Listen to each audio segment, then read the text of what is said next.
Well, joining us from in Washington is Jeff Moon. He's the president of China Moon Strategies. Jeff, thanks so much for being with us. You know, this virtual summit was initiated by Joe Biden. Do you think that's an indication of anything, of what his intentions are, of the positioning of the two leaders?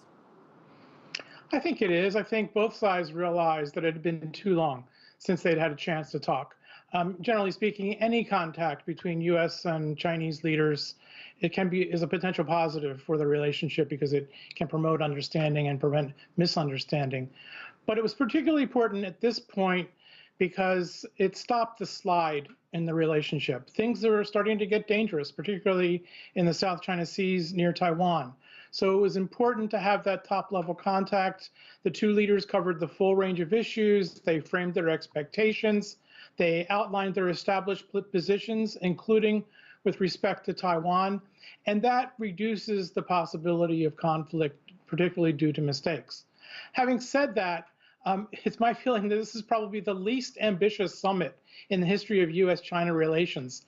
Prior to the meeting, both governments signaled that there would be no tangible outcomes as a result of the meeting. And in fact, there really weren't any. And having been a U.S. diplomat for 20 years and participated in previous summit preparations, I can say that those preparations were very elaborate with joint statements and careful choreography. And this was quite a different experience, largely because of the virtual format.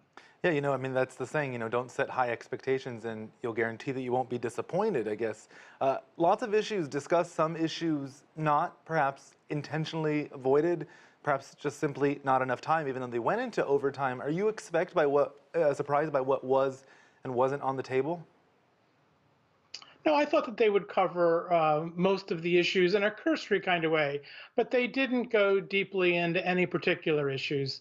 You know, one area that's been particularly difficult is trade, and they talked about it briefly, but they didn't go into it deeply. And the U.S. side, I'm sure, didn't intend to. In fact, the two top officials on trade, the USTR ambassador and the Secretary of Commerce, were in Asia yesterday with other kinds of meetings.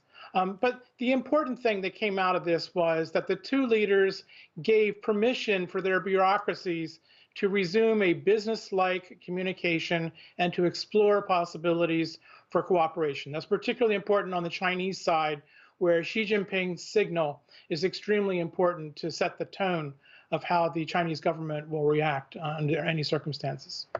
The Communist Party issued a historical document on Tuesday, a rare one, summarizing last week's plenary of the Central Committee. Nathan touched on it a bit. Among other things, it solidified, some say elevated, Xi Jinping's role in defining the future of China as a modern socialist country influenced by Xi Jinping thought, as it's been dubbed. What do you make of its release, its content, and of course its timing?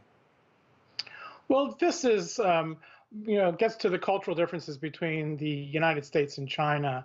The culture of the Communist Party is unique in the world, and it's difficult for foreigners to understand, I think. But I think there are two main points. One is that Xi is writing his own legacy. He is cementing his own political power going forward to next year, where he presumably will seek re-election. And this is also a way for him to weather the domestic difficulties China has right now with the crisis in the real estate sector, energy shortages, inflation, and other problems that he's facing.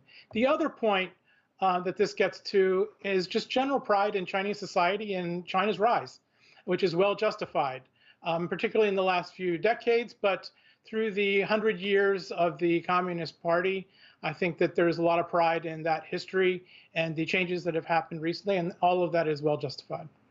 Jeff Moon from China Moon Strategies, thanks for your insight.